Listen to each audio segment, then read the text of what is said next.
Hello, hello, everyone. Welcome to today's School Spotlight. I'm going to wait just a few moments for our viewers to join in. Thank you so much for joining us. We're excited you're here for today's School Spotlight. Remember, the theme of this week is college versus community college in the U.S. So today we're meeting with Marist College. So I want to welcome Joe. Hi, Joe. Thank you for being here with us today. Hey, Mackenzie. Thanks so much for having me. I'm excited that you're here. I know Marist College is such a cool option. And so I'm really excited for our viewers to learn about this. So for those of you who are joining in live, please note that this is recorded. So if you have to jump out, that's okay. You'll be able to come back and watch. But if you stay on at the end, we will have the opportunity to do a Q&A session with Joe. So throughout the presentation, if you have any questions at all for Joe, feel free to write them in the comments and we will answer those at the end of the session. All right, so thank you everyone for being here today. Now let's get started, Joe. Let's talk about Marist College and mainly let's talk about the location. I know the school's in Poughkeepsie, New York. I don't even know if I'm saying that right. I don't know exactly where that is. So give me a little bit of guidance. Yeah, sure. So, and also for the people that are on here, if you have questions, I'm the person that would review your application as well. And I'm also a graduate of the college. So hopefully I would have the answer. Otherwise, I'd find it somewhere for you. Yeah, but I and have you have firsthand experience to share, which is amazing. Yeah, but I find that students don't really want to hear from me anymore when they want to hear about the college experience because it's just outdated. Really? It's been a while. Well, for me, I mean, it's been a long time. But it's pronounced Poughkeepsie. Poughkeepsie, good to know. And it's a great rural area, but we are located just 90 minutes north of New York City. And Okay. I think one of the reasons why students love our campus so much is that we have this absolutely gorgeous, beautiful campus right on the banks of the Hudson River, which flows down into New York City. So students like to have the access to Manhattan where they can, have internships, go to Broadway shows, see an athletic event or something like that, just socialize. But then you have this very friendly community of Marist students, faculty and staff that are all in one area, right in this very beautiful location along the Hudson River. In addition to that, I know we have some students that might be interested in traveling abroad, and we could talk about our abroad experiences a little bit later today, but we have a campus in Florence, Italy.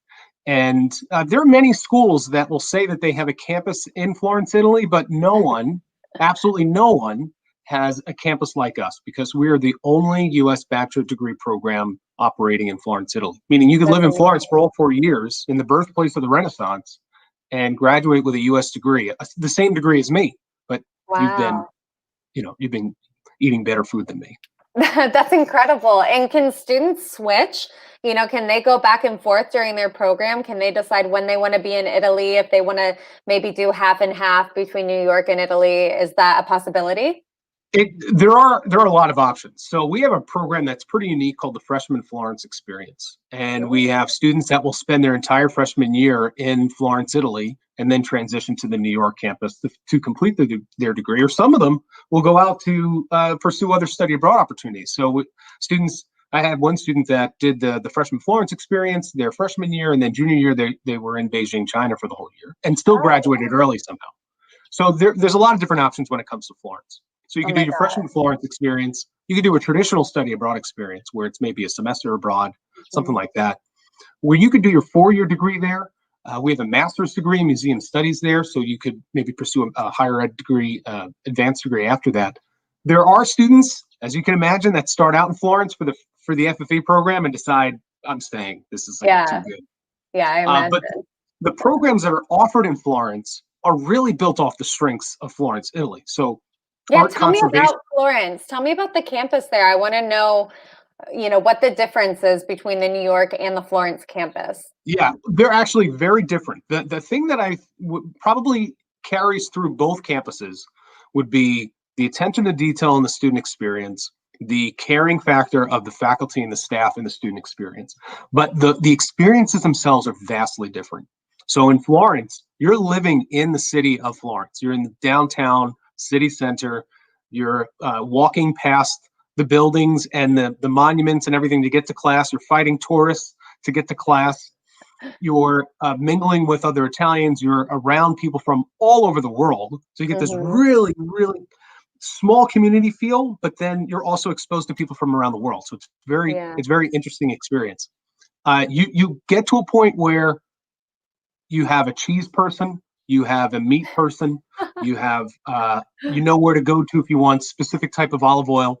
That's incredible. I want You a get to cheese really know guy the and a community. meat guy.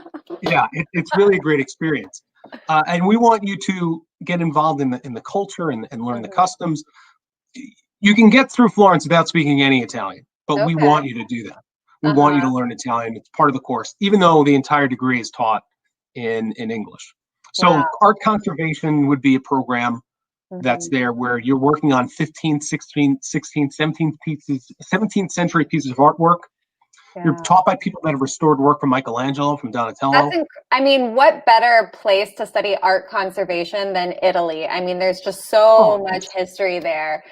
unparalleled. If you're going to do art restoration in the US, you go to a school, you have to create your own fresco in the classroom and then restore the fresco that you just created. But Uh-huh. in Florence, there are just endless resources for students to work on. And then of course you have a fashion design program, and you can't forget that in Florence you have a Gucci museum, Ferragamo's there, Fendi. There's fashion powerhouses that are in Florence, Italy, and then Wow. digital media, global marketing, communications, Italian language, fashion design, as said, interior design.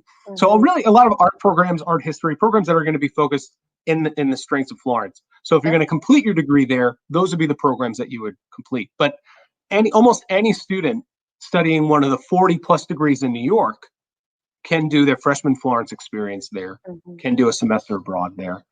We have faculty and staff that live there, so everything it's much easier. So even though our students go to 70 different locations around the world for a traditional study abroad experience, Mhm. we have over half of Marist students studying abroad. So over 50% of our students will have an abroad Wow. experience. The majority of them are going to go to the Florence campus. But that Mhm. also I also like to talk about the study abroad piece because it speaks to the type of student that's coming to Marist. So even from an Mhm. American perspective, these are Yeah, Americans yeah. that Tell me, yeah, they what's the want a type of global student experience. who chooses Marist and chooses to do that type of experience? Like, I want to make sure the students who are watching, they know, who's going to fit in Yeah. there. Well, Marist is one of those places where you get out of it what you put into it. Mhm. So the types of things that we're looking for are students that are passionate, that have passions, that Mhm. have interests, that want to bring those passions and those interests to the community that we have here. I mean, we're in a place where we want to educate you, but we Mhm. want you to bring those leadership qualities, those passions, those talents to the community so that we can all learn from one another. So with over half of our students interested in a global experience, you can tell that the Marist students that are coming from America that are coming to the U.S., coming to the campus in Marist in New York, are ones that want to meet people from around the world. And even our international students that are coming from, we have students from 64 different countries around the Wow. world. So students are coming from everywhere to study here in New York with us. Even those students that might consider that this might be their first time leaving their country, Mhm. this might be their first time coming to America, but Mhm. they still want to have that global experience. So a great example is we had a student from Italy, and she came to us in New York. She did a study abroad in London. She had an internship with Jimmy Choo in London, and now she's back in Italy and she works for Gucci. That's Or we have a incredible. student from Nepal who is a current senior, and she was studying abroad in Florence, Italy. So she was doing the New York piece and then the America piece, and then going to Europe. And of course, she's from Mhm. Asia. So they're students that really want a well-rounded educational experience. Right. And you And come out of that with just such a different view of life. I mean, as someone who studied abroad myself, I know I was a totally different person before and after I had that experience. And so the fact that students not only get the opportunity to choose between New York and Florence, but they can do both and they can do additional study abroad opportunities. I mean, that is just such an amazing opportunity to set yourself up to be a global citizen. And that's something I yeah, think a lot of us are striving for right now. So I that's think it's amazing. it's critical to have that. And it's not just having an experience where you're living in a different culture. It is developing your emotional intelligence. It's developing your intercultural competency.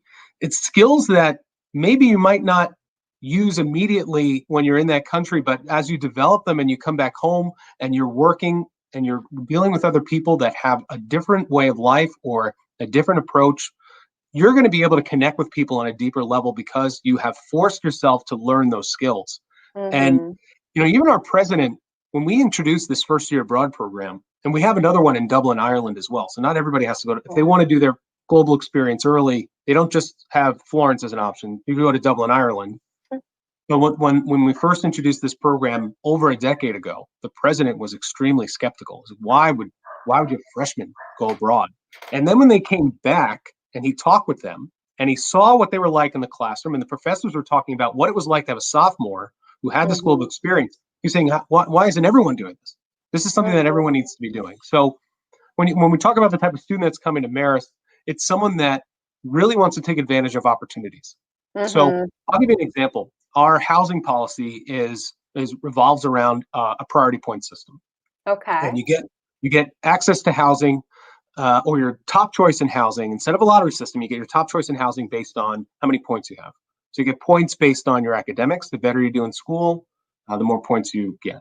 The more you're involved in the school. We have over 80 clubs and organizations, academic clubs, social clubs, things like that. And we're Division I in athletics. So the more you're involved in the school, the more points you get there. And then you get a certain amount of points that are given to you. They're taken away if you get in trouble. So Okay. So students have to be very responsible for themselves, which is that gets you ready for the real world. And when you're a grown up, you're responsible for your actions. There are consequences, but there's also rewards. So the more you're involved, the more the better you do in school, the less trouble you get into, then you'll have greater benefits.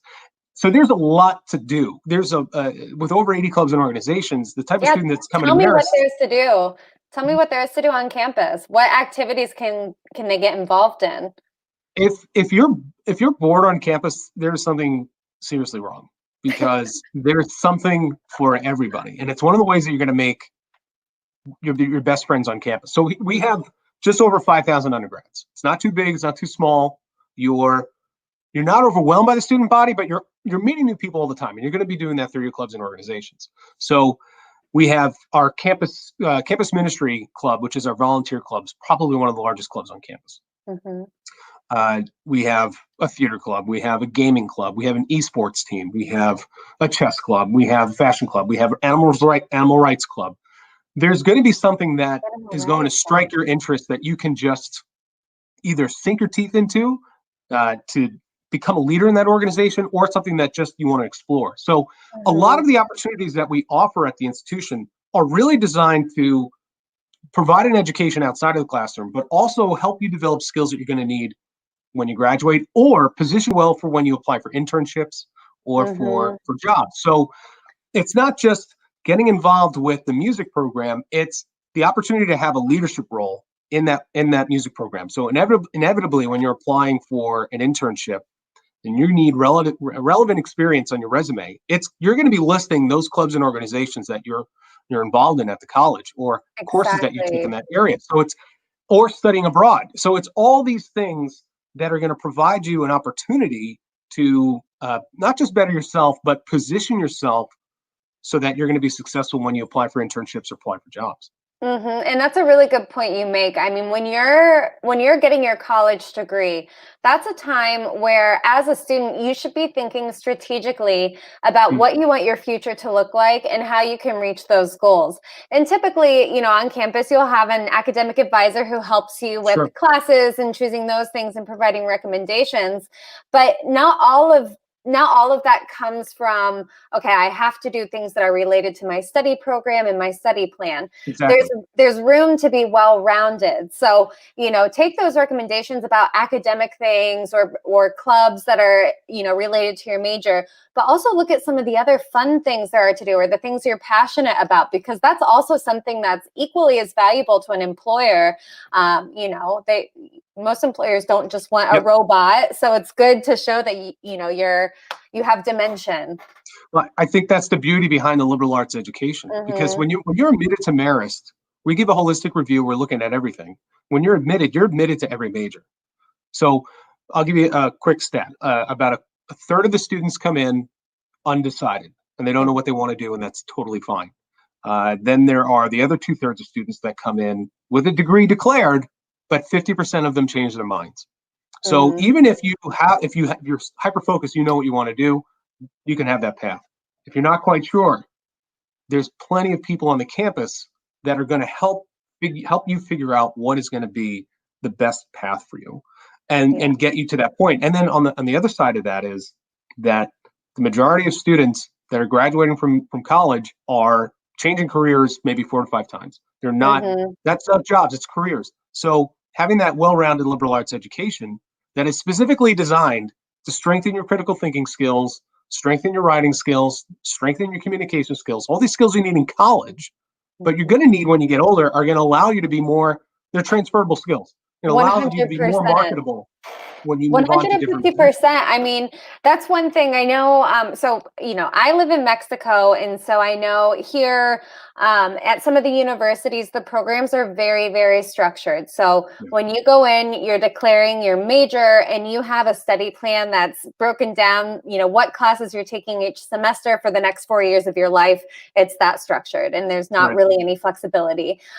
So if you decide you don't like what you're studying, if you try to start over, you're starting over from scratch, you're losing that time. And when it comes to a liberal arts education, this is just something I want to explain for our viewers. The liberal arts education is flexible and it provides you with the opportunity to explore multiple interests. So in my case, in my example, I thought I wanted to be a teacher. And I thought I wanted to be a Spanish teacher. So when I went to university, I double majored in Spanish and in education. Halfway through, I decided I did not like education and I didn't Yep. really want to be a teacher. So I dropped that major. And that realization came after I did my first study abroad trip. So you see, that first study Yep. abroad That's how it opportunity happens. totally, changed my path. I dropped a major, ended up graduating early with a Bachelor of Arts in the Spanish language. You think, what are you going to do with Spanish language? Yeah, it's difficult. But during those years in college, I took psychology courses because I realized I was really interested in psychology.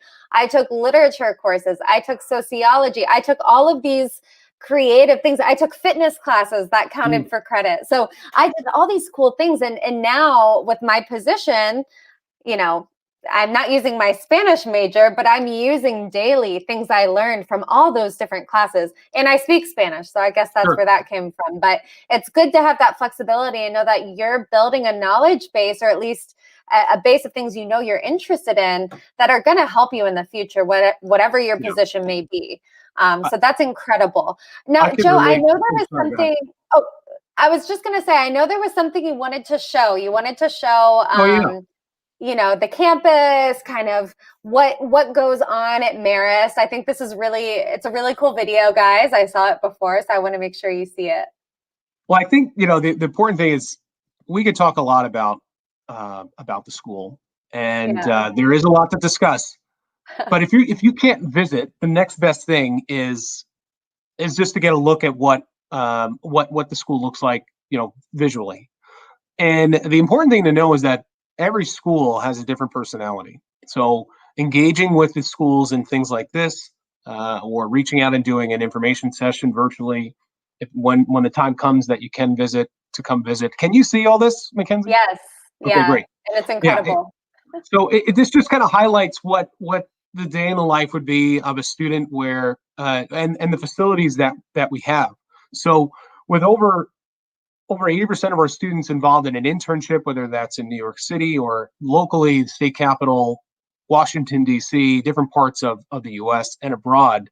We have really fantastic facilities on campus where students can get hands-on work that is going to propel them into their careers. And just about every single major, not just about every single major, can have an internship, or will have access to, for instance, what you're seeing here are Bloomberg terminals. I mean, these are the terminals that are used on Wall Street our students are going to be graduating from those programs, and we'll be able to work right straight away. They don't have to be So trained cool. on these systems. This is I just mean, some of the area.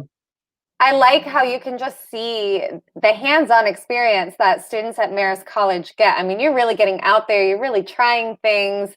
It's incredible. It looks so vibrant, which I love that. And guys, if you're watching this, you can see that it switches back and forth. So some of these scenes are from Italy and some of them are from New York, which is really cool. Yeah, the Italy program's going to have the same level of hands-on work, but it's going to be in a totally different way. And if you've ever been to Florence, you know that it's a living and breathing museum. So a portion of the work is taught by the professors in the classroom, but they are absolutely going to take the students out into the community and learn about their area, whether it's design, architecture, the architecture and why it was designed that way, what's relevant about that specific period. I like to describe the Italy experience as listening to an album for the first time. So you download an album and you listen to it and you're like, all right, I like this. This is pretty good. And that's kind of what it's like when you get to Italy. You're just every sense is being assaulted by the smells and the tastes and the sounds and everything like that. But then as you get to learn that album and you get to pick out certain nuances about that album and certain riffs or songs or lyrics, you really get to appreciate that album the more time you spend with it. And the same with Florence. You start to pick up on the beauty of the city and its nuances. And a turn of the corner to a new street is going to open up a whole new world for you based on what you've learned. So it's a beautiful city to study in. Awesome. And then it's also, if you have a travel bug, forget it. Florence is the best place to be because you can take a night train and be in another country with new food, new customs straight away. Can I sign up? You can. We do have adult students. I'm an adult student. All right. So I want to touch on some of the academic programs. So, first of all, I think we already kind of touched on, what makes Marist College different and why you should choose Marist College for all of those reasons we just talked about. It's so amazing. Did you have anything else you wanted to add on that point before we talk about some of the academics? Well, I think for me, for someone that's been reading applications for all these years, almost 16 years, and as an alum, and it sounds like it might be a special thing that an alumni works in the admission office, but from our first year counselors to our vice president, we're all graduates. So I'm not the exception. I'm the rule. It's the people that are reviewing the applications care deeply about the students that are applying, meaning that we know that you're going to be a Red Fox for the rest of your life. Our philosophy is that we're enrolling students for life. This is going to be 4 years. It's going to be extremely impactful, but you're going to be part of this greater Marist family. We have alum in 75 different countries worldwide.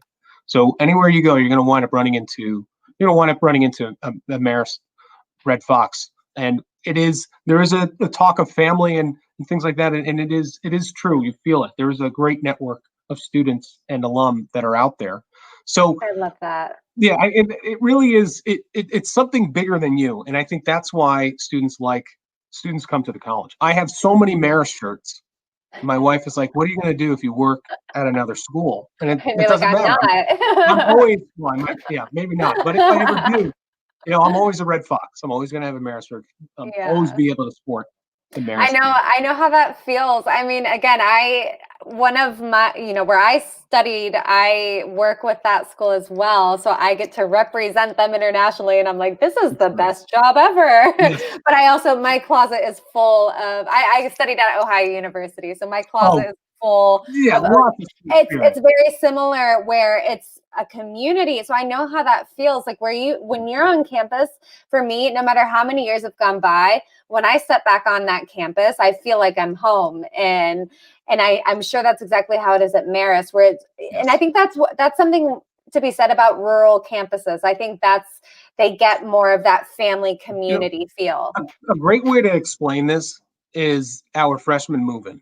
So freshman move-in is a special day at Marist. It really is when we can just welcome everybody with a nice big hug and say, welcome to the campus. And what we do is for the domestic students, when they drive in, we have teams of other students from around campus, upperclassmen, staff and faculty that'll meet them in the parking lots, help them label their all of their things that they have to move into their room, and physically move those things into the room for them. We'll have a barbecue going on with music playing, and the families can go and kind of check in, get some food, relax, settle in with the idea that this is, maybe the last time they might see their kid in a while. And then we'll move all the things into the room. For Okay. our international students, we pick them up at the airport where they come in a bit early for our orientation, Mhm. and we either individually or have a bus that will pick up every single international student that's arriving at New York City airport, bring them to campus, get them settled in their rooms. When the families are usually coming, we'll have a dinner for the families during that week and Oh, just that's kind of nice. welcome everybody. All the students get to know each other during that time, and a lot of the friendships or a lot of the bonds are made at that time. So there really is this idea of family that is pervasive, and care that is pervasive throughout the academic experience. Yeah, and students, those of you who are watching, I want you to know that that's not always the case at every single school. Not every single school is as equipped with handling international students. So that kind of welcoming experience, especially when you're first arriving, Yeah. that's not something you can find everywhere. So that's something really special about Marist, that, you're being picked up at the airport. You're not expected to find your own transportation. You have a slow transition into the start. So it's not just like a culture shock of all of a sudden, boom, you're in the US and you're on your own. I think that's something that's really powerful for an international student, and especially to the parents who may not be able to travel. Your babies are going to be in good hands. So I mean, that's really nice. even during the pandemic, all the students, we ended school early, and all the students that are international students that could not get home need to live on campus. The ones that requested housing are all accommodated, and they're all on campus, being looked over and watched Mhm. over while we wait out till the spring starts. So yeah, it's a great Awesome. place. Awesome. All right. So we're almost out of time here. So for those of you who are watching, if you have any questions for Joe about Marist College or about, the different campuses, the programs, anything like that, feel free to submit it in the comments section. And at the end, we'll try to get to your questions. But Joe, I want to hear about some of your top majors and top Sure. programs, because I know you have some superstars, especially fashion. Yeah. So tell us about that, and tell us about some of the other ones if you could. Sure. I mean, I really could make an argument for every program, but I know that there's going to be some that are going to shine a little bit brighter than others. And the fashion program is going to be one of those. So fashion is globally ranked, and that's design and merchandising. So Okay. our students can pursue the artistic side, where they are creating garments from concept to actual reality, or they're working in product development or business of fashion. We have fashion laboratories on campus. All the art students are housed in our steel plant studios, where there are laboratories for our fashion design students. And we also have Emporium, which is a brick and mortar store on Oh, wow. campus, and it's actually a retail laboratory for students that are in the merchandising program, where it operates similar to how any store would, where they purchase goods from outside and then market it to the students, and they usually have a cool twist to them. And sometimes they'll sell things that have been designed from our fashion design students. So That's that program is amazing. unique, That is where so cool. it's very cool. And that program is unique in the sense that it is globally ranked up against other exclusively fashion programs, but we are a Mhm. liberal arts and sciences university. So even our design majors are taking courses in math and science and history and literature and philosophy. And they're taking courses with students from other majors as well. So you're getting that well-rounded education, but then you Mhm. actually get that focus in your degree. Then we have our business program, which is internationally accredited. So we're accredited by the AACSB, and Okay, this is explain what that means for it's international students. Sure. So AACSB is the Association to Advance Collegiate Schools of Business, and it's a very difficult accreditation to receive, and actually very difficult to retain. So some people get it and then they lose it. So it's hard to hold on to it, and you have to meet rigorous thresholds to maintain that accreditation. And basically, it's given to the top 25% of best business schools globally. So if you look at all the best business schools in South America, in North America, in Africa, Asia, Middle East, Australia, Europe, all over the Wow. world. So it's Marist is in the inclusive. top 25%. So, my advice to students that are looking for a strong business program is actually to start with that accreditation and to see what other schools are in that area. So that would be one program that stands out. We actually have a long history in computer science, information systems, and technology, and that has to do with IBM. So IBM is down the road from us, and they Oh, serve wow. as a tremendous resource for the institution. They beta test technology with us constantly. We're one of the top 15 schools top 13 schools in cloud computing in the state of New York. The Wow. facilities, the servers that we have for computer science and mathematics could be used across campus, but they're used just for the research for the students in that program. And actually, an employee from IBM has an office on campus, and they Wow. manage all the joint study programs that we have with them. So cool. My So, grandpa actually used to work for IBM. So when you said oh IBM, wow, I perked up. Yeah, his yeah, entire professional career was at IBM. So yeah, yeah, very cool. it was actually hard to get Macs on campus, and we have in the last 10 years. But we have to move with the industry, and the Yeah, you industry. had to, it was hard to But it stay was loyal. Oh man, that was a battle to start introducing Mac computers, but we've been using them now for over Okay, 10 years. So that wasn't a problem. It's not a problem now. So the computer perfect. science is very good. The fashion, I would say actually the most popular programs fall under the School of Communication and the Arts, and that's going to be the most amount of students studying. So that includes journalism and media studies and sports communication, which is very strong. We have an ESPN teaching and learning center on campus. We broadcast games on ESPN Live, ESPN University, ESPN 8. Internship programs are going to be big for those as well.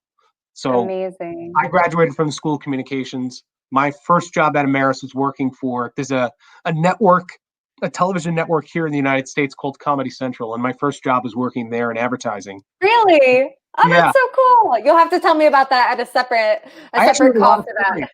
I do. And my internship was with Chappelle Show, the first season of Chappelle Show, which I have other stories about that as well. But the point is that the internship really is what catapulted me into that first career step. Obviously, I'm not there anymore, Amazing. but communication is probably one of the most popular. Then the other programs, like in School of Science, it's smaller, but they are very prestigious. So we have Goldwater scholars coming out of the School of Science. We have Fulbright scholarships coming out of the School of Science. Our biomedical science students at an undergraduate level can do research on actual bodies. So we have a gross anatomy lab, and there are people that lived out their lives, donated their bodies to science, and our students would have access to that. It's mainly used for the grad programs, but biomedical science in particular would have Hmm. access. Awesome. So we have a question here from one of our viewers. So I think we're going to start opening it up to Q&A if anyone has any other questions, Sure. especially about the programs. I mean, there's just so much we could cover. We could talk for hours, I feel, Obviously, I about could talk. Marist. It's I so could talk for. cool. No, it's amazing though. I mean, it's so interesting, and I'm so glad you did this because these are the kind of things that you can't learn about a school unless you talk to No. someone about it. Yeah. So all right, so I want to get to Marcelo's question. So Marcelo asks, which types of scholarships do you offer? So this is obviously a very important topic. So let's talk scholarships. Absolutely. So, Marcelo, we just assume everyone wants a scholarship. And when you apply, you're automatically considered for a scholarship. And at Marist, we view every student equally. So our international students, our domestic students can all qualify for the same scholarships. It doesn't matter where you're from or who you are. And those are really based off of your grades. So how well you're doing in school, the type of courses that you're taking at your school, the type of school that you're coming from, all of those things contribute to scholarships, and they range from $10,000 per year to $25,000 per year. Now, Okay. the other thing is that this is decided upon by a committee, so there wouldn't be like, oh, you need this grade to get this scholarship. The other thing that I think is important to point out here is that we are a test optional university, meaning that we don't need the SAT or ACT. And this isn't a result of the pandemic. This is not something where we're heading into this review season, like many other schools, reviewing applications for the first time without an SAT or ACT. We've been doing it for over a decade. And you don't need an SAT or ACT to be admitted to the college or to receive a scholarship. And So that's huge. yeah, That is huge. Now, in addition to that, we do offer financial aid, and it's institutional aid through the college. And we just ask that you fill out the CSS profile. That'll give us an idea of what you may qualify for. And then that's from a different office, and you may qualify for financial aid that way. Awesome. Very good. And of course, right when I unmute my microphone, my dog starts to bark. So I apologize for that. Okay. All right. So as far as admissions go, do you require any, special requirements such as like an interview, an essay, letters of recommendation? What all do you need to process an application? So very simply, we need the application, an essay, a letter of recommendation from a school counselor. You don't need a teacher recommendation this year based on the pandemic. If you have one, great. If you don't, you won't be penalized for that. We need the essay. We need a CV or a resume. And if you're a non-native English speaker, we would need the TOEFL, the IELTS, or the Duolingo English test, whichever one is easiest for you. But there are other ways that you can have that English proficiency waived if you're a non-native English speaker. Awesome. Very cool. So nothing too out of the ordinary. I think it's great that your test optional. Again, that's something else that just really shows that Marist College knows how to work with students from other countries. And the SAT or the ACT doesn't always accurately represent a student who didn't study in English their whole life. So I think that's wonderful, and it shows the flexibility that you offer. In our research, we were able to determine more about a student in the 4 years of high school than the 4 hours on one exam. Exactly. But if you have it, send it. Great, we'll use it. But if you don't, no problem. Perfect. All right, guys. So if anyone has any more questions for Joe, feel free to write a comment. Marcelo, thank you so much for that question. That was definitely something that I wanted to make sure we touched on. So great question, Marcelo. All right. So it seems we don't have any more questions, and I think we're out of time. So we're going to wrap up, Joe, but I definitely want to have you back on our webinar series to discuss maybe some other more in-depth topics, because this has been wonderful. So thank you so much for joining us. I really appreciate it. Thank you for having me. Thank you for everyone for your questions and listening. Yeah. And if anyone would like to schedule a meeting with Joe to discuss one-on-one about your opportunities at Marist College, feel free to send us a message, an email. You can also go straight into applywave, and we'll be more than happy to facilitate a conversation with Joe. So again, thank you, Joe. I'm going to share the screen now. I want to show all of our viewers how you can find Marist College on applywave and find more information. So I'm going to go ahead and share my screen. So you would just go to applywave.com. You'll come here to the search page. And Marist College offers both bachelor's and master's degrees. So you can search for Marist depending on the study level you're looking for. I'm going to do bachelor's. You type Marist College in there, click on it, click search. And then here you'll be able to see more information about Marist College. You can go and look at how gorgeous that campus is. It's absolutely incredible. Here you can see some of the admissions requirements, the programs, see some cool pictures. You can see it's a very inclusive campus, very international, very fun, and just lots of really, really cool opportunities. So I invite you to check out Marist College on applywave.com. And if you'd like to move forward with your application, you simply click apply, and it'll ask you to create a free account. And we will be here behind the scenes to help you every step of the way on your journey to study at Marist College. So thank you, everyone, for joining us. Again, thank you, Joe, for being on here. It was so nice to have you. And I look forward to hearing from everyone. Thanks, Joe. Thanks so much, Mackenzie. Take care, everyone. All right. Bye, guys.